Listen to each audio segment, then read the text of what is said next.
Good afternoon. Human rights, बहुत दिन से आप लोग बोल रहे थे ह्यूमन राइट्स कमीशन एक अलग चीज़ है। मानव अधिकार की घोषणा, वो ऐसे क्वेश्चन आना चाहिए। ह्यूमन राइट्स कमीशन पे आएगा तो अकॉर्डिंग टू मी वो शॉर्ट नोट्स में आ सकता है। तो देखो, प्रसिद्ध फ्रांसीसी वैज्ञानिक, दार्शनिक तथा लेखक जीन जैक्स रूसो, जिसका सोशल कॉन्ट्रैक्ट थ्योरी भी है, हॉब्स लॉ ऑफ रूसो वाला, रूसो ने आज से करीबन 200 वर्ष पहले लिखा था कि मनुष्य स्वतंत्र पैदा हुआ है, पर वह हर जगह जंजीरों में जकड़ा हुआ है ना। मतलब ही इज़ नॉट फ्री, जो ह्यूमन है वो नॉट फ्री है। और आज भी अगर आप विश्व पर नज़र डालें, इंडिया पर को देखें, बहुत सारा भेदभाव मनुष्यों के बीच में होता है। मनुष्यों को गुलाम रखा जाता है, दासों के जैसा व्यवहार किया जाता है। तो ये बहुत बड़ी समस्या है। कितने साल हो गए दुनिया में सभ्यता आए हुए, आज भी जो हम कहते हैं बार बार एक बात कि सब मनुष्य सब बराबर हो, सबका बराबर विकास हो, ये धारणा तो है, पर वो कैपिटलाइज नहीं हो पा रही है, वो व्यवहारिक रूप से नहीं आ पा रही है। तो अधिकार सामाजिक जीवन की अनिवार्य आवश्यकता है। राज्य का सर्वोत्तम लक्ष्य व्यक्ति के व्यक्तित्व का पूर्ण विकास करना है ना। और जो अमेरिकन और फ्रेंच रिवॉल्यूशंस हुई, उसके बाद ह्यूमन राइट्स को लेके बहुत अवेयरनेस फैली। 1941 के अमेरिकन कांग्रेस को दिए गए संदेश में अमेरिका के राष्ट्रपति रूजवेल्ट ने 4 स्वतंत्रताओं पर बल दिया: भाषण तथा विचार अभिव्यक्ति की स्वतंत्रता, धर्म तथा विश्वास की स्वतंत्रता,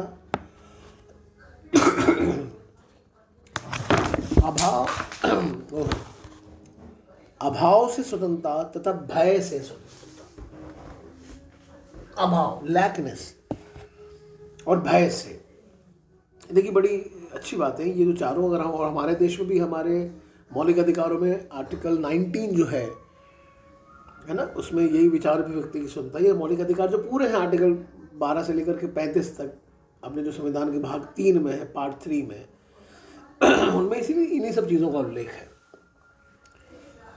तो इन्हीं को सब मानव अधिकार के रूप में रखा गया।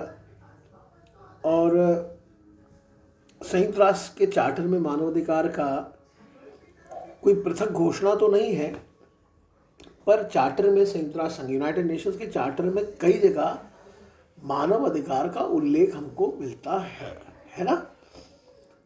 चार्टर की प्रस्तावना में पहला, अनुच्छेद 1 में, अनुच्छेद 13 में, अनुच्छेद 55 में, अनुच्छेद 56 में और अनुच्छेद 62 में, 113, 55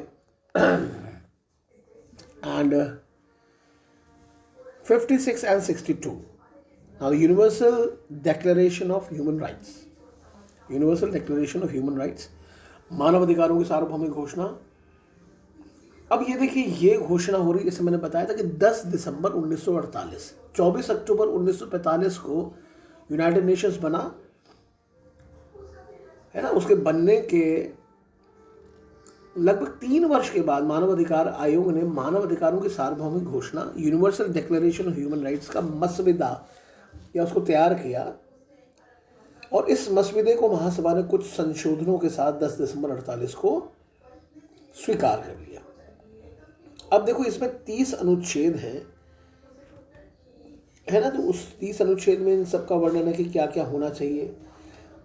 सारी दुनिया की जनता जानती है कि 330 धारा वाली ये घोषणा, 30 धारा, 30 अनुच्छेद, ये घोषणा लोकतांत्रिक समाजवादी शक्तियों के बढ़े हुए प्रभाव के अंतर्गत और मानवाधिकारों तथा लोकतंत्र की रक्षा के लिए व्यापक जनसाधारण की सशक्त कार्रवाइयों के फलस्वरूप की गई थी।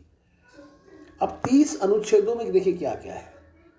मैं कुछ का वर्णन कर दे रहा हूँ, और कुछ अगर आप लोग पूरा सुनते हैं तो मैं उसकी फोटो लिख के, मैंने स्क्रीनशॉट लेके भेज दूँगा। जैसे पहला कह रहा है, सभी मनुष्य जन्म से स्वतंत्र हैं और अधिकार और मर्यादा में समान हैं। दूसरा, प्रत्येक व्यक्ति बिना जाति, रंग, लिंग, भाषा, धर्म, राजनीति, सामाजिक उत्पत्ति, जन्म अथवा किसी दूसरे प्रकार का भेदभाव उसके साथ नहीं होना चाहिए।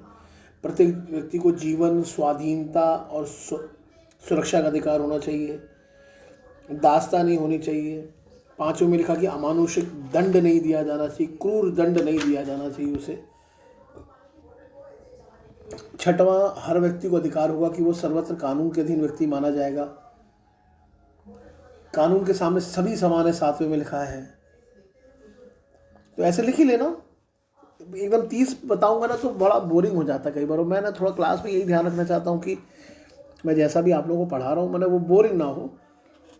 तो 10 अभी बता देता हूँ। और इसको अगर तुम लोग अगर वैसे ना नेट पे सर्च करोगे विकिपीडिया में तो ह्यूमन राइट्स डिक्लेरेशन देखोगे 10 दिसंबर का तो पूरा निकल जाएगा ये, ठीक है।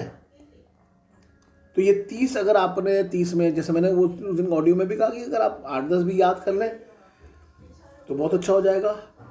तो इसके बारे में फिर लोगों ने क्या कहा, श्रीमती रूजवेल्ट जो फर्स्ट लेडी थी, इन्होंने मानव समाज का मैग्ना कार्टा कहा। पामर और पर्किंस बड़े विद्वान थे, उन्होंने कहा यह घोषणा केवल आदर्शों का प्रतिपादन है, कानूनी रूप से बाध्य करने वाला कोई समझौता नहीं है, परंतु यह एक महत्वपूर्ण अंतर्राष्ट्रीय दस्तावेज है ना। अब मानवाधिकारों पर अंतर्राष्ट्रीय प्रतिज्ञा पत्र, international covenant of on human rights, ठीक है। इसको पार्ट 2 में ले लूंगा, इसको जरा पहले सुनो। इसके बाद इसका ये जो प्रतिज्ञा पत्र है ना, इसमें एक international convent on civil and political rights है, international convent on economical, social and cultural rights है, और तीसरा है राजनीतिक अधिकारों संबंधी प्रसंविधा का की वैकल्पिक व्यवस्था, है ना। फिर मानव अधिकारों पर एक विश्व सम्मेलन, और फिर मानव अधिकार संयुक्त राष्ट्र संघ की भूमिका और अन्य कन्वेंशन, और फिर एक लास्ट में है मानवाधिकार आयोग, है ना। जरा इतना पहले तुम लोग समझ लो, और 30 अनुच्छेद अगर हो तो विकिपीडिया से लिख लो, है ना, 30। और फिर थोड़ा सा मैं एक ऐसी 7-8 मिनट का और दे दूंगा तो उसमें कंप्लीट हो जाएगा।